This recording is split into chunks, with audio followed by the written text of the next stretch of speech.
to entertain you. So people take your seats and get ready for the treat, 'cause we're ready, one, to get on with the show.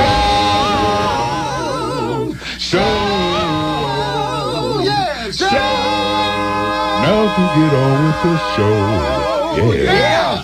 Ladies and gentlemen, the Dramatics.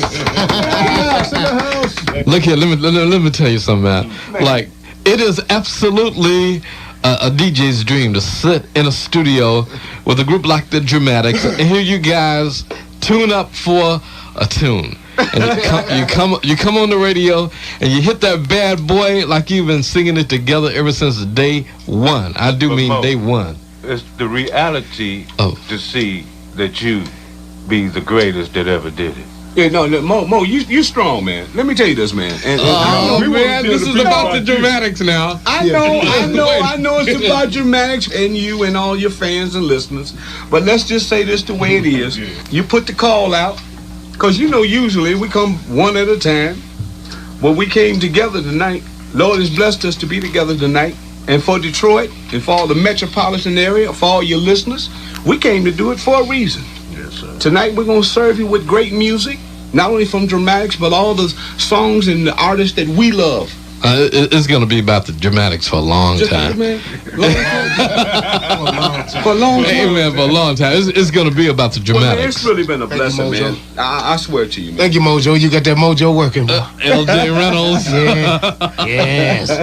Well, look here, man. Tell me, it is really something to sit back, kick it out. We kick back. Yeah.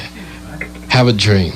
Yeah. And it's been our dream come have a dream about going out there on that stage, entertaining, enriching the culture of the world, globe-trotting, educating. Look, it is absolutely fantastic to have a dream and to have that dream come true, and to be able to step inside of that dream and watch it come alive, so that you can forever relive those immortal words. What you see is what you get. Hey, you get off my mountain because we're coming. I want you to be my girl. Look here, let's talk about the Dramatics and how the Dramatics got started. Let's talk about the Dramatics before the D was there. When the D stood for Dream and not Dramatics. Because you went from Dreams to the Dramatics. Yeah, actually what happened was back during the time we were first getting together, and this is Ron talking to you, but yeah, it is a dream come true, Mo. We were sitting there, and at the time, you know, we come through the era of the Motown era, when we were blessed with the talents of Temptations, Contours, Miracles, Marvin Gaye, Stevie Wonder, Dinah Ross, the Marvelettes, Junior Walker, Jimmy Ruffin, all of those, man, the Four Tops. We come through that era, and I used to sit there, man, many a day, and I sat there in amazement to see the performers perform the way they did at the Fox Theater with the Motown Review, and I used to compliment Berry Gordy for the job well done as a child. And I sat there and I said, God, that'd be great to do. It became something that I wanted to do. And the first record, even before the first record, when we talk about the name, at that time, like, Temptation was so powerful. See, you could have any name that rhymed with Temptation. Shun, T-I-O-N, you know, sensations, persuasions, sanctions, sanctions, you know, all those. We went through all of those, and I'll never forget it. We had just got with Golden World Records, which was started by Mr. Ed Wingate here in Detroit, with Joanne Braden and so many of them, man. J.G. Barnes was there. George Clinton in the Parliament, they were there. Thelma and Joyce Vincent, who became Dawn. Pat Lewis and Sweet Butter Soul, that used to back up Isaac Hayes. Fantastic Four with Sweet James. And we came up through that era, right? And so we kind of put the names in a hat. We had did a a cabaret here, Mo, at a place called Mr. Kelly's. And Ed Wingate's niece, she was there, and we fired him up that night. We did it a cappella because we couldn't afford a band. So we sang a cappella. And she came to us after the show and she said, would you want to sing professionally? And that was our dream, to sing professionally. And we said, yeah. And that was a Saturday night cabaret at Mr. Kelly's. And so she said, well, I'm going to set up a meeting with my uncle, who was Ed Wingate of Golden World Records, and the proprietor of Golden World Records. And we met him Sunday, and along with Joanne Braden. And we went in there and we sang and we did what the Lord had blessed us to do. We just wanted to do it.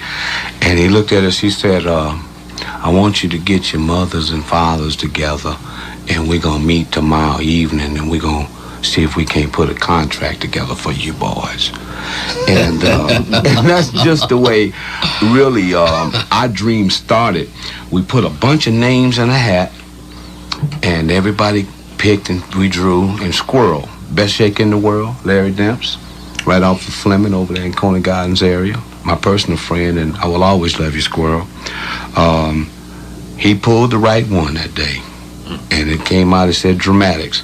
And then we sat down, we said, well, what's the definition for dramatics?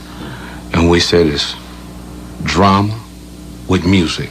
That means to portray it physically and vocally.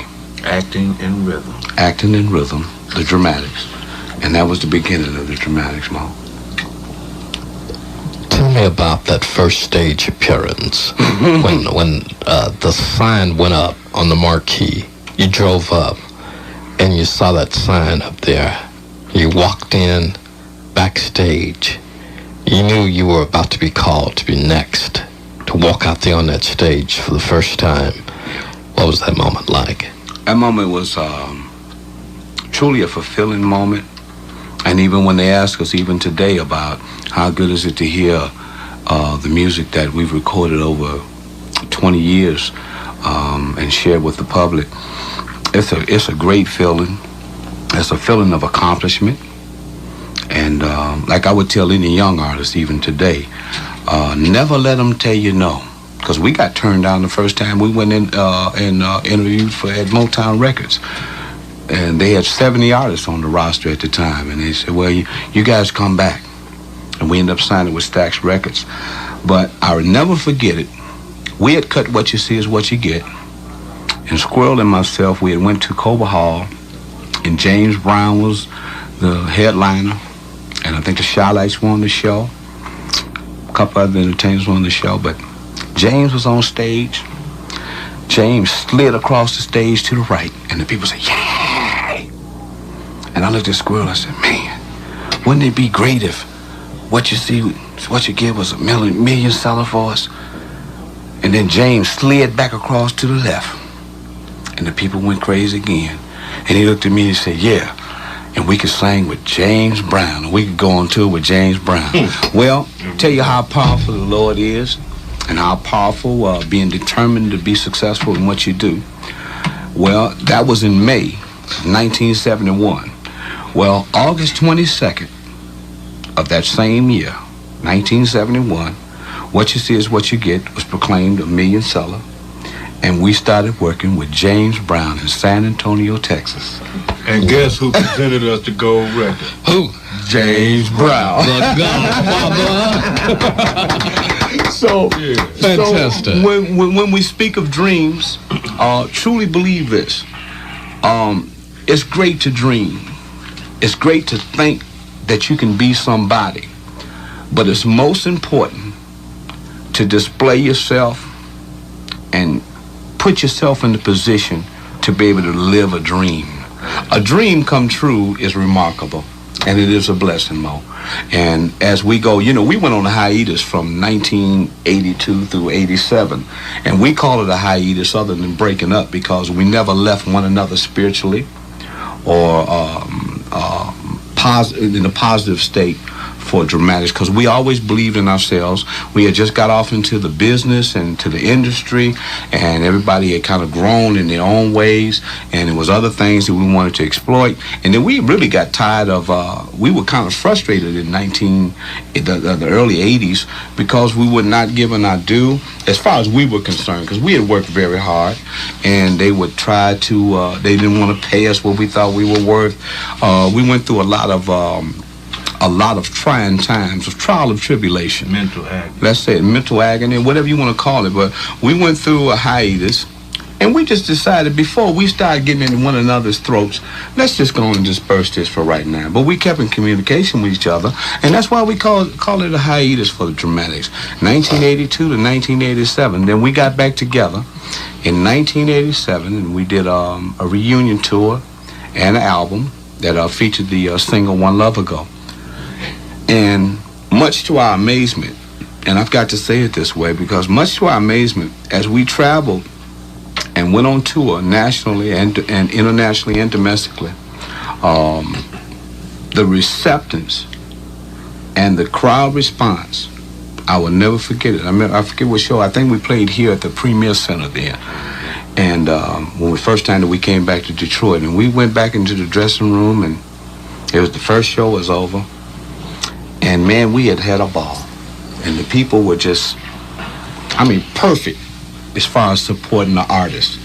And us being from Detroit, to be received once again. See, Detroit was the launching pad for the Dramatics, even though we were broke nationally with What You See Is What You Get.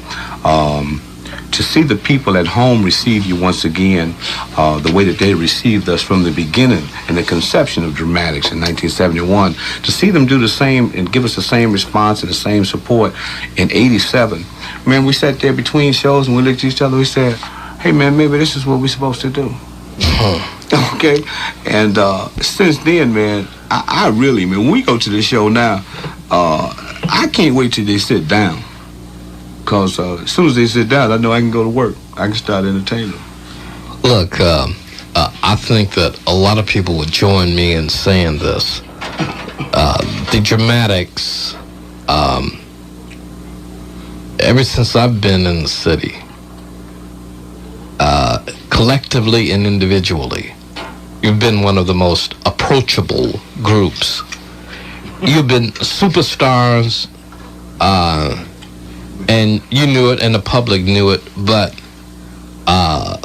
for those brief moments that they encountered you, you never acted that way, and they just treated you like, what's up, Ron? What's up, Lenny? Right. What's up, L.J.? Yeah. Steve. What's up, Steve? Willie. Yeah, Squirrel. Yeah. It's like they just walked up to you, and you guys can go anywhere you want to go. Sure, people are glad to see you. Yeah. And they know that's a comfort. The history of the Dramatics. But I think it's nice to be able to go around the world and still stay at home. Yeah, it is, man. You know what I mean? I mean, that's something. It's remarkable, man. As a matter of fact. It's okay. Let's talk about going around the world. In 80 days. In 80 days. Shake hands with everybody. When that D for dreams, D for Dramatics, D for Detroit. That's a good one. Yeah. 3D. The ambassador, yeah. I like that. In 3D, the ambassadors from the Motor City to the world, the Dramatics. As a group, you guys have been there since the days of Stax Records. You've been through different record companies. You've had your ups and your downs. But tonight, we're all together, and that is incredible and remarkable. L.J. Reynolds, when you go on stage and you start singing, you look out there at that audience, and you know what you want to do to them, you know what you want to do for them. Tell me, what are the things that crosses your mind the moment that you walk out on stage? We've been so many places, in our life and times. We sung a few 100,000 million songs, but we made some bad rhymes. Sing it, son. We've acted our life on stages with 10,000 people watching us, but now we're together, and tonight we're singing that song just for them. And you know what? That is basically what's on my mind. You're listening to Electrify Mojo, Rare Moments. If you like this video, hit the like button. If you wish to subscribe, hit the subscription button.